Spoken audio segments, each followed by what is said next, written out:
रुकिए, एक पल के लिए सच सच सोचिए, क्या कभी आपको ऐसा लगा है कि जीवन बस एक रोज का चक्र बन गया है? सुबह उठो, काम करो, जिम्मेदारियां निभाओ, और अगर थोड़ा समय बच जाए तो बस कुछ पल अपने लिए। और कई बार रात को सोते समय मन में एक सवाल उठता है, हे भगवान, मुझे यही जीवन क्यों दिया?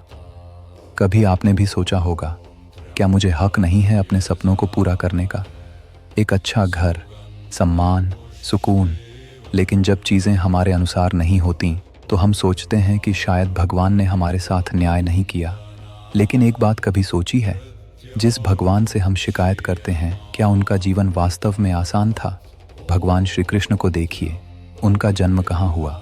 मथुरा की कारागार में। जन्म के तुरंत बाद माता पिता से दूर होकर गोकुल में पालन पोषण हुआ।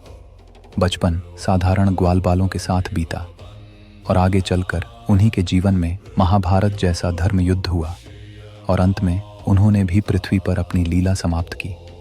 और मर्यादा पुरुषोत्तम श्री राम अयोध्या के राजकुमार थे। चाहते तो वनवास टाल सकते थे, लेकिन उन्होंने 14 वर्षों का वनवास स्वीकार किया। माता पिता का वियोग, सीता माता का हरण, रावण के साथ युद्ध, और जब अंततः राज्य मिला तो उन्हें अपने जीवन में कठिन निर्णय भी लेने पड़े। अब एक पल रुककर सोचिए, अगर भगवान की लीलाओं में भी संघर्ष और परीक्षा दिखाई देती है, तो शायद जीवन की कठिनाइयां सिर्फ दुख नहीं होती, वे शिक्षा होती हैं। सनातन धर्म हमें यही सिखाता है, धर्म केवल पूजा नहीं है, धर्म हमें सिखाता है कि जीवन को कैसे समझना और जीना है।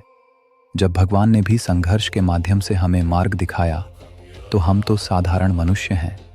हर सफलता के पीछे एक कहानी होती है, और हर कहानी के पीछे संघर्ष।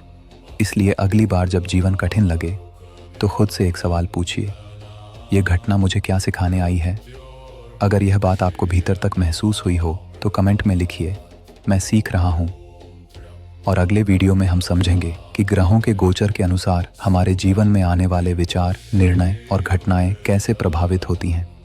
कौन सा ग्रह आपकी वर्तमान स्थिति को प्रभावित कर रहा है और उसे कैसे समझें, ताकि आप अपने जीवन की परिस्थितियों को और स्पष्ट रूप से समझ सकें।